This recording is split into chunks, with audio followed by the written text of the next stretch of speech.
Welcome to the feast, I unleash, I'm a motherfucking beast.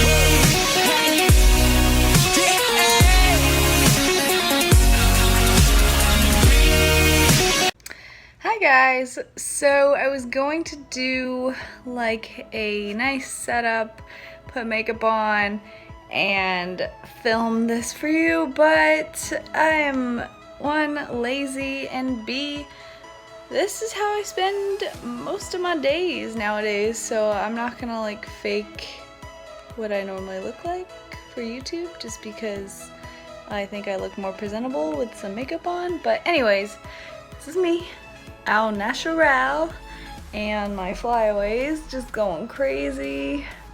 I've noticed in like the past couple of videos that my eyebrows have just been like going crazy and it's been bugging me, so if I adjust them a lot, I'm sorry. So along with this video, you're gonna see my physique update and my posing practice from yesterday.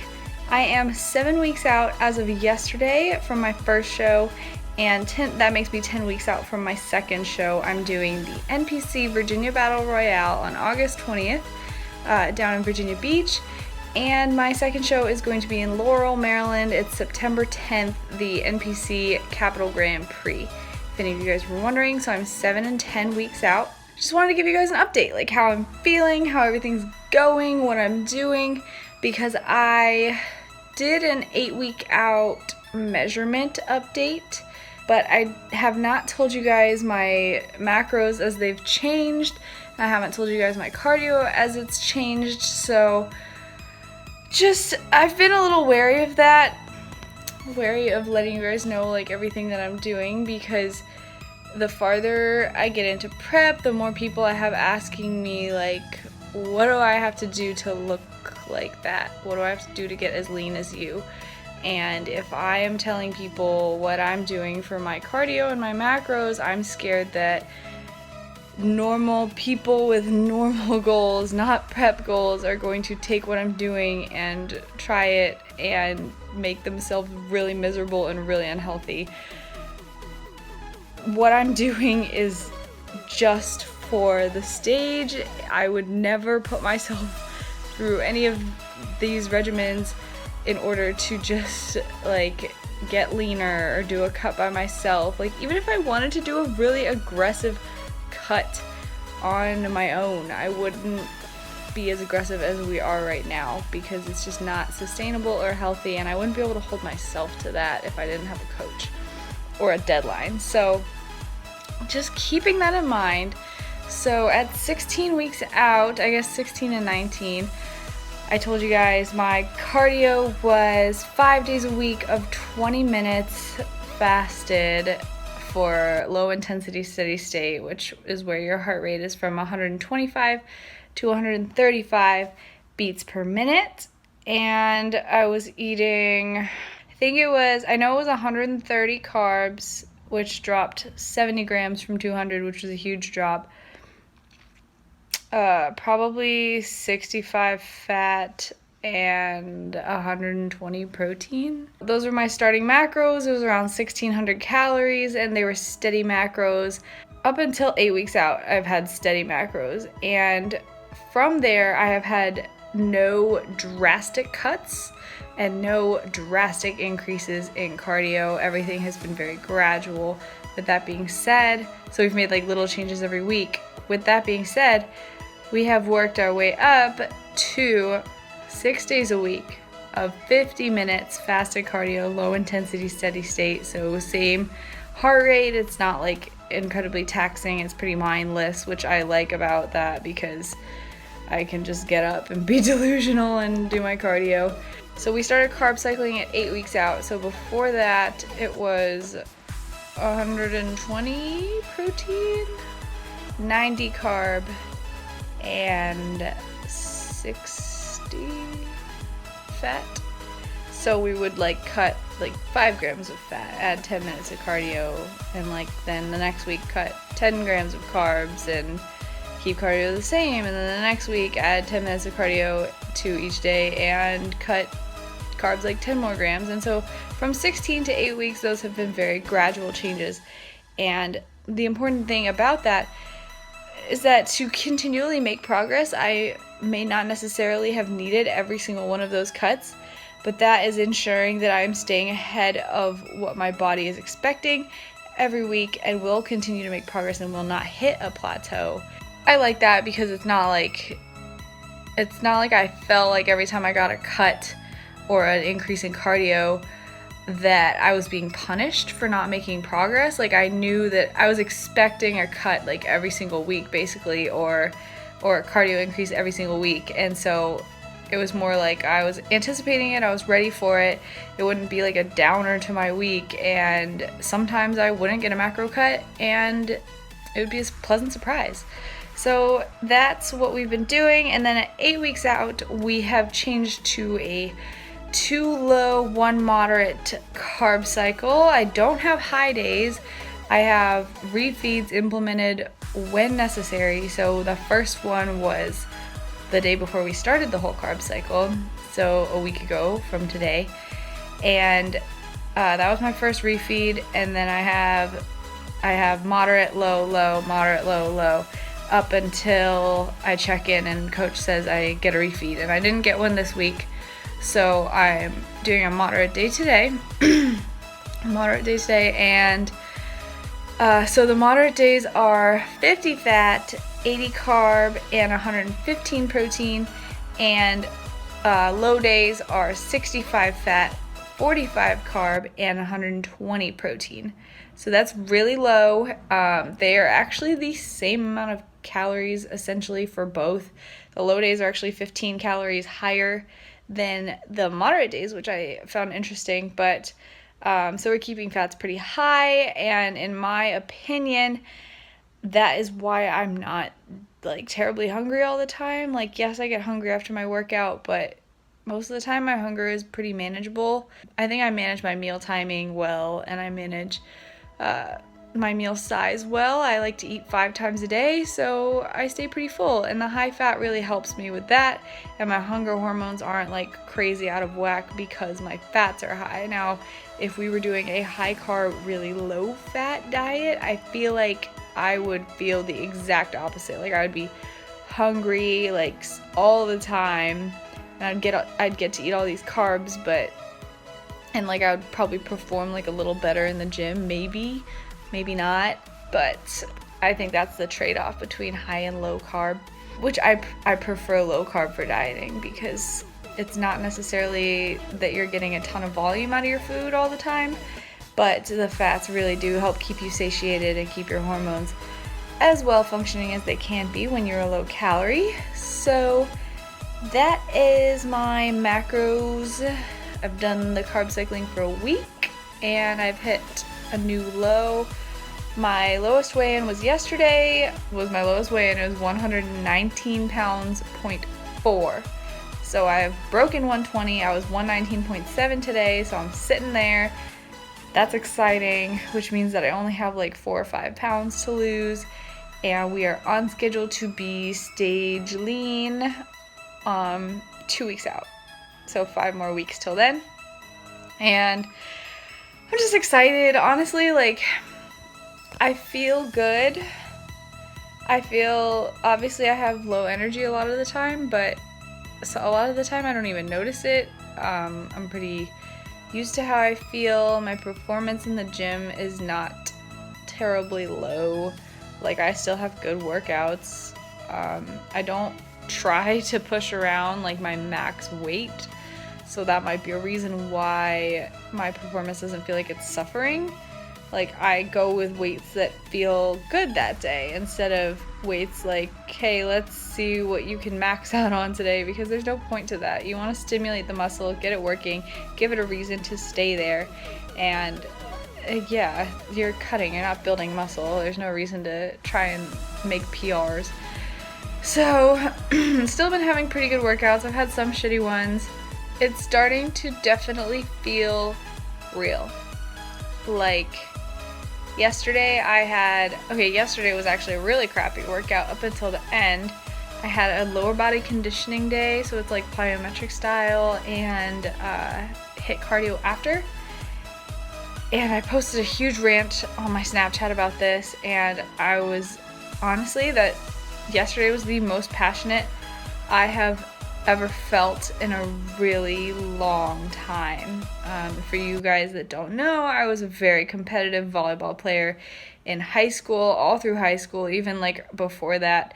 And that's where my passion was before this. And for a while, I knew I loved bodybuilding, I knew I loved lifting, but I never felt that burning passion inside of me. So yesterday, I started my workout, and it was really terrible to begin with. I wasn't going through the motions. I was being deliberate with everything.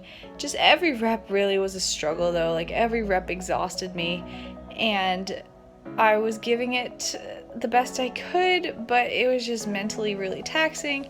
And then all of a sudden, I was doing box jumps, and I was thinking about like Emily Hayden's motivational videos recently, because they have really fired me up, and usually I don't look to other videos, other people for motivation, but I was thinking about her videos, and I was like doing my box jumps, and I was like thinking about what she had said, a champion's mentality, and I started to take the pace up a little bit, and I was starting to feel better.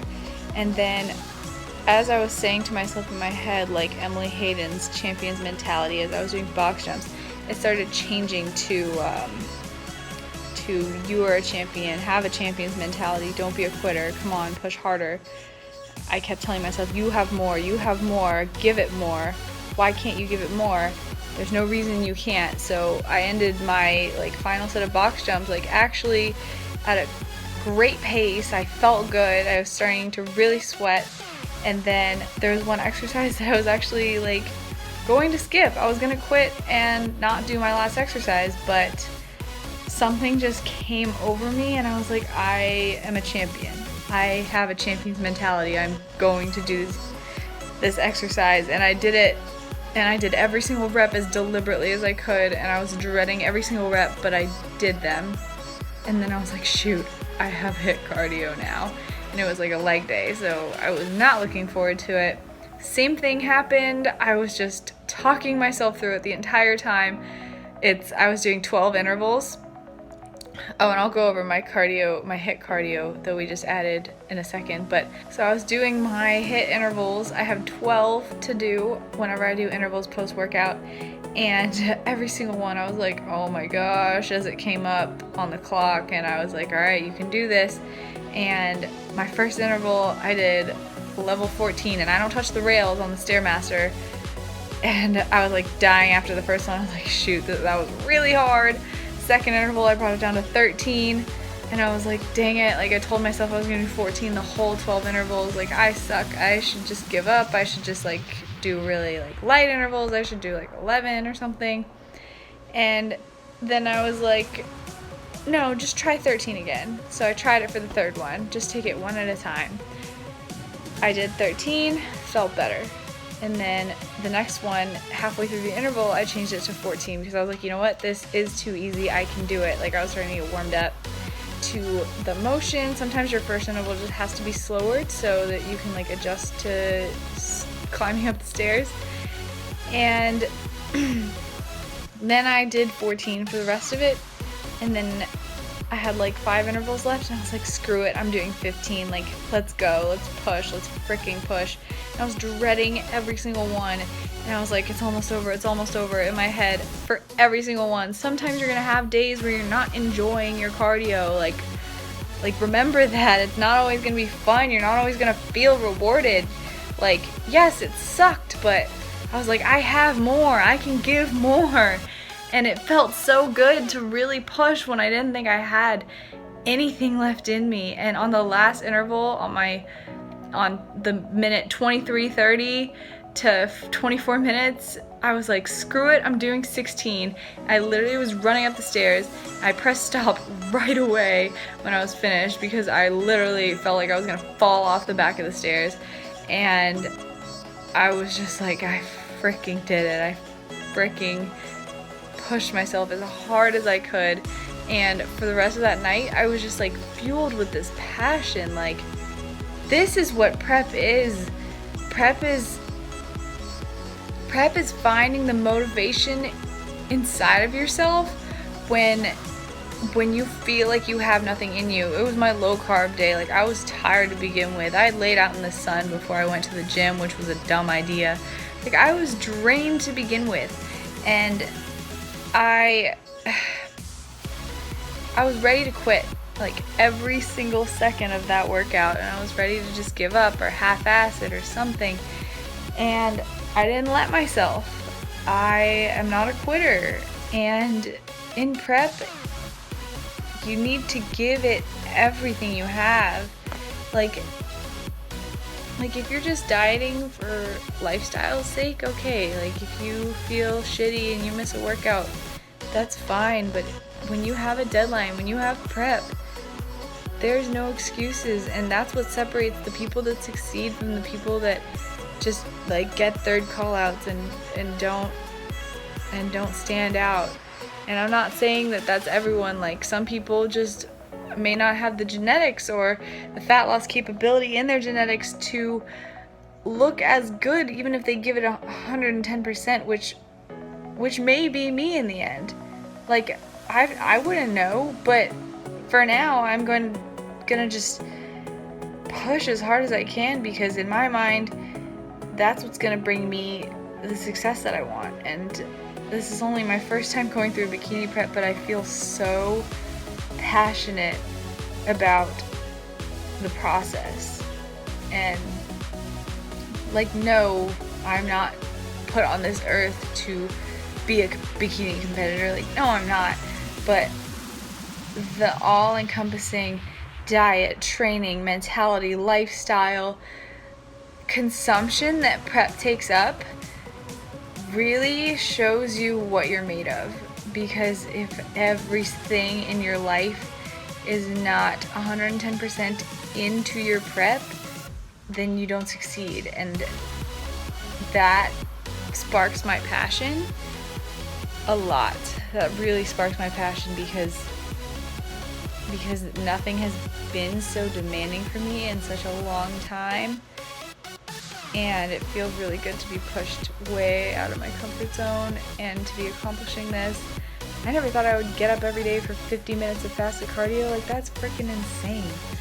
So, yeah, and so recently I've been posting a lot on my Instagram and my Snapchat about, like, how your motivation really can only come from yourself. Like, if you're in a prep or if you're in just a diet, no one is going to be there to push you every single step of the way. Like, you have to do the work on your own when you don't feel like it, if the results are what you really want, if the success is what you really want. And you can apply this to anything, not just a prep. You can apply this to life. You can apply this to your job. If you're doing the work when no one is yelling at you to do it, or when no one's applauding you for doing it, then that's what's gonna separate you from everyone else who only does the work when they have to get by. And I made this metaphor today, and I think it's something that I'm going to keep repeating because it fuels my fire. The metaphor is fuel your own fire, because you can't rely on someone else's coals to fuel your fire, because eventually they're gonna run out. You have to fuel your own fire with your own passion, with your own desire, with your own motivation, coming from yourself and your desire to be better than the person you were yesterday. Because if I were to have skipped my workout yesterday, I would have been worse than the girl I was the last Saturday when I did my workout. And the last thing I want to do is take steps back, and I'm not taking steps back. I'm taking steps forward. Every day is one step closer to the stage, and I'm going to freaking kill it on the stage. And I don't want to be able to say that I've missed out on any chance I could to give it 120%. And that was just 20 minutes of me talking about my prep and my passion, and it's just been on my mind lately. If you need motivation, find it within yourself. Fuel your own damn fire because I know you can. I believe in you, and even if you don't believe in yourself, you need to know that you can spark your own fire. You can motivate yourself. You don't need someone else to tell you that. But if you need someone to tell you that today, I want you to remember that you can fuel your own fire and you can reach your goals. You just have to put in the work when no one else is watching, when no one else is looking at your Snapchat story, when no one else is looking at what you're posting on Instagram, when no one else is in the kitchen with you and it's late at night and you're really craving something and you know it'll put you over your macros, but do you want the success? Do you want your long-term goals? Do you want to put aside your immediate gratification? Like I said, the success in a diet is pushing aside immediate gratification, and for me that would have been giving up yesterday. So this is really all over the place, but I just feel very passionate towards my bodybuilding right now, and I want to just share that with everyone and hope that it inspires at least one person to do better, be better than the person that they were yesterday. Maybe get in that workout that they didn't feel like going to do. Maybe hitting their macros even though they're craving something. Maybe that be setting a new goal, accomplishing an old one, doing something on the to-do list that they never thought they could do. If this helps one person, then I'm happy. So fuel your own fire. I hope you enjoyed this video and this prep update and this physique update and my posing. I wish I could put it like side by side from my first posing video ever, because my posing is not great, but it is way better than it used to be. So, oh, and lastly, HIIT cardio that we have added. Before 8 weeks out, I had list cardio on my arm day, pre-workout 30 minutes, and on my conditioning day, pre-workout 30 minutes. Coach changed that this past week to post-workout and made it into 12 intervals of 30 seconds on, 90 seconds off. So 6 days a week of fasted and then 2 post-workout sessions, and then this week for 7 weeks out, it's 3 post-workout sessions. So those 2 days plus 1 day of my choice. It will not be a leg day. So thank you for watching this video. I hope that I have inspired at least one person to fuel their own fire and be their own motivation and not look to other sources of motivation to get what they want to get done. And thanks for listening to me ramble and just lay in bed and talk to you guys. Please comment below anything you would like to see, if you want me to do like a Q&A or another informational type video or more things like these where I'm just talking, or more workout footage. Just comment below what you want from me and I will get back to you. Thank you for watching. Like the video, subscribe, and bye.